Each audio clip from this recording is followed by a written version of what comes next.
अब मैं आ गया हूँ झनक तुम्हारी मदद करने के लिए, तुम्हारे साथ खड़े रहने के लिए, तुम्हें झनक अनिरुद्ध से बचाने के लिए, सृष्टि से बचाने के लिए, अर्शी से बचाने के लिए, सारे तमाम लोगों से बचाने के लिए। लेकिन ये आदित्य कपूर इतने दिनों तक कहाँ था भाई? ये बताओ कि झनक का अतीत सामने आ चुका था, झनक को उसके पिता के बारे में पता चल चुका था, झनक को उसके असली माँ के बारे में पता चला। झनक इतने बड़े मुसीबत में थी, कोर्ट में लड़ रही थी, उसके साथ कोई नहीं था, अनिरुद्ध था लेकिन नहीं था, एक ही बराबर था। तो आदित्य कपूर तुम इतने दिनों तक कहां थे? यही तो सबसे बड़ा सवाल है। यह सवाल मेरा नहीं बल्कि यह सवाल तो पूरे ऑडियंस का भी है। इसी सवाल का जवाब आपको मिलेगा आज के इस खास रिपोर्ट में। और एक और बात भी पता चलेगी आज आपको इसी खास रिपोर्ट में कि आदित्य लौट कर आया है, तो अब आदित्य के साथ झनक की कहानी कौन सा नया एंगल लेने वाली है, कौन से नए ट्विस्ट आने वाले हैं। आदित्य झनक क्या दोनों फिर से एक हो जाएंगे? क्या अनिरुद्ध और झनक के बीच में आदित्य फिर से आएगा? ये सारी कड़ियों के बारे में आइए जानते हैं आज के इस खास रिपटवा में। नमस्कार दोस्तों, आप सभी का स्वागत है आपके अपने YouTube channel times of media में, जहां पर मैं आपका अपना होस्ट वेणु कुमार आपके अपने पसंदीदा शो झनक से जुड़े एक और बड़े अपडेट को लेकर आप सभी के सामने हाजिर हो। जहां पर स्टोरी की रिक्वायरमेंट के मुताबिक ना झनक के मेकर्स को कास्टिंग याद आती है, या यूं कहें कि भाई इतने दिनों तक संजय गांधी साहब थे तो दोनों किरदार निभा रहे थे, तो क्या है कि एक्स्ट्रा लगेज लेकर नहीं चलना है, तो आदित्य कपूर को लेकर नहीं आए। लेकिन ये कारण नहीं है बल्कि कारण कुछ और है। इन लोगों को जब भी अनिरुद्ध और झनक को एक करने की बात आ जाती है तो इन दोनों को दूर करने के लिए कुछ नई कड़ी चाहिए रहती है मेकर्स को। और अभी तक आदित्य कपूर का स्टोरी में ऐसा कोई डिमांड नहीं लग रहा था। झनक के साथ अनिरुद्ध खड़ा है, उसके पिता खड़े हैं, झनक की लड़ाई तो चल ही रही है, झनक तो केस जीत ही रही है, तो आदित्य कपूर की क्या जरूरत है? तो मेकर्स एक्स्ट्रा लगेज, एक्स्ट्रा खर्चा, अपना बजट बिगाड़ना नहीं चाहते, ये असली बात है। और फिर दूसरी बात क्या है कि भाई अब अनिरुद्ध और झनक एक होने वाले। अब अनिरुद्ध ऐसे मोड़ पे आ चुका है कि वो अर्शी की बात नहीं सुनेगा।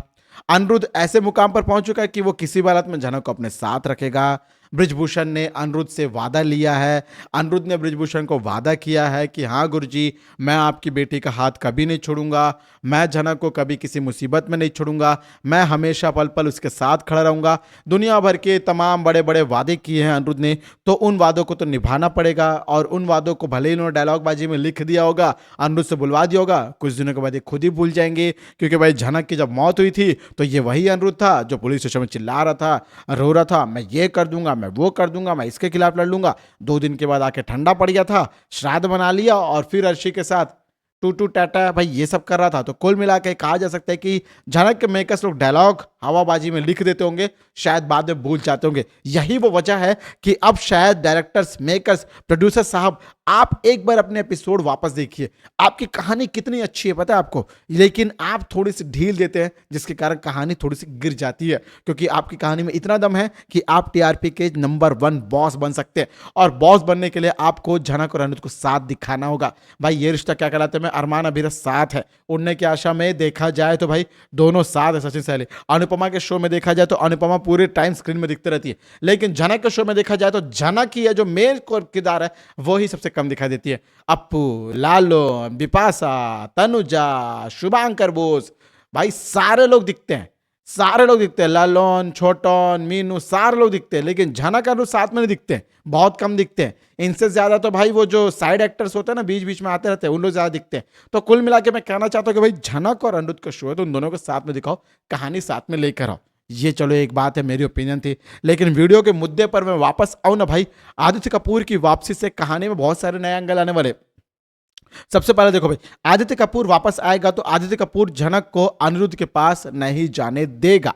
ये बात लिख के ले लो आप लोग, क्योंकि आदित्य को यही लगता है कि जो भी कुछ हुआ है ना, सिर्फ और सिर्फ अनिरुद्ध की वजह से हुआ है।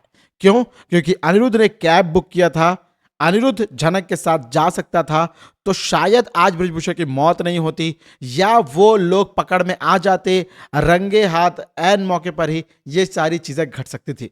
और आदित्य कपूर तो ये भी बोलेगा कि यदि अनिरुद्ध का ये हालत नहीं होता, उसे हार्ट अटैक नहीं आता, ना ही इधर झनक आती, ना झनक के साथ वो हादसा होता, ना झनक के सामने उसका अतीत आता, ना अतीत आने के बाद केस लड़ती, ना आज उसके पिता जाते, मरते। जहां भी थे दुनिया में जिंदा तो थे, आज तो मर भी गए भाई सच सामने आने के बाद।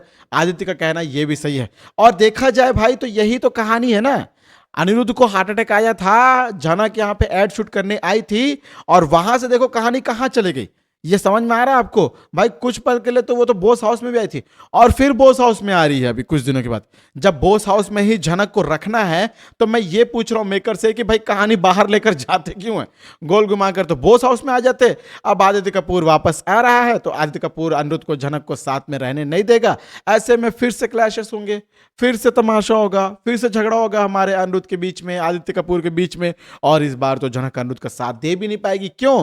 क्योंकि इस बार वो बृजभूषण की मौत के गम में किसी की तरफ बात नहीं कर पाएगी। झनक तो खुद स्टन पड़ गई है, उसे पता ही नहीं है वो क्या करेगी, क्या करना चाहती है। अब ऐसे में बृजभूषण जी को अपने पिता को वादा करने के मुताबिक अनिरुद्ध अपना कर्तव्य, अपना फर्ज निभा तो रहा है, लेकिन सृष्टि मोहतरमा क्या अनिरुद्ध के इस कर्तव्य को दिलो जान से स्वीकार कर लेगी? ये भी तो बहुत बड़ी बात है। क्योंकि भाई अर्शी ना इतनी जल्दी भूल कर आगे बढ़ने वालों से नहीं है। अर्शी को यह बात बखूबी पता है कि भाई अनिरुद्ध ना मेरे पास आएगा तो झनक के साथ ही आएगा। तो ऐसे मौके पर मैं एक नया ट्विस्ट अप्लाई करूंगी और वो होगा प्रेगनेंसी का नया टास्क। जी हाँ दोस्तों, ये जो टास्क वर्ड है ये बिग बॉस के शो को देखकर आजकल कुछ ज्यादा ही आ रहा है, लेकिन ये भी अपने आप में एक टास्क है क्योंकि ये फेक टास्क है। क्योंकि भाई देखा जाए तो अर्शी अनिरुद्ध के बच्चे की मां बनने वाली है, ये बात वो स्प्रेड करेगी, न्यूज फैलाएगी, फॉल्स न्यूज फैलाएगी, लेकिन असल में ऐसा कुछ नहीं होने वाला है। लेकिन इस बात से झनक की जो वापसी हो रही है ना बोस परिवार में, उस पर स्टे लग सकता है। अनिरुद्ध और झनक साथ में रहें, इस बात पर रोक लगाने के लिए, झनक को अनिरुद्ध से दूर करने के लिए ये प्रेगनेंसी का जो ट्रिक है ना वो जरूर वर्कआउट कर जाएगा। और यही तो हमारी अर्शी मैडम चाहती है। अर्शी है किसकी बेटी? सृष्टि की बेटी। हालांकि झनक भी सृष्टि की बेटी है, लेकिन बापों का खून अलग है। तो बापों के खून अलग होने के नाते दोनों अलग है और दोनों के अंदर करतूत अलग है, दोनों के विचार अलग है, ये बोला जा सकता है। शायद कुछ ऑकवर्ड मोमेंट लग रहा होगा, लेकिन भाई कहानी तो ऑकवर्ड इन्होंने बनाए रखी है, हमने तो कुछ किया नहीं है। दो पति है, दोनों के साथ दो अलग अलग बच्चे हैं, माँ एक है, लेकिन लड़ाई अलग अलग है। समझ में नहीं आ रहा, कीचड़ बना के रख दिया कुछ दिनों से इन्होंने। भाई कीचड़ भी सही रहा, खिचड़ी से बना के रख दिया भाई इन्होंने।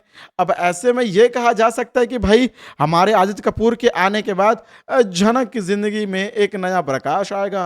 अब इस नए प्रकाश में झनक की आंखें धुंधला जाएंगी ज्यादा रोशनी के चलते हुए, या उसे रास्ता दिखाई देगा कि वो गलत कर रही है अनिरुद्ध के पास जाके।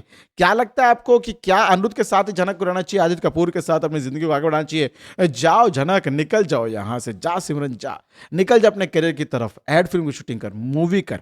क्या अनिरुद्ध के चक्कर में पड़ी है? बहुत सारे लड़के मिलेंगे, अरे आदित्य कपूर है तुम्हारे साथ। क्या आपको भी ऐसा लगता है? कमेंट जरिए जरूर बताइएगा।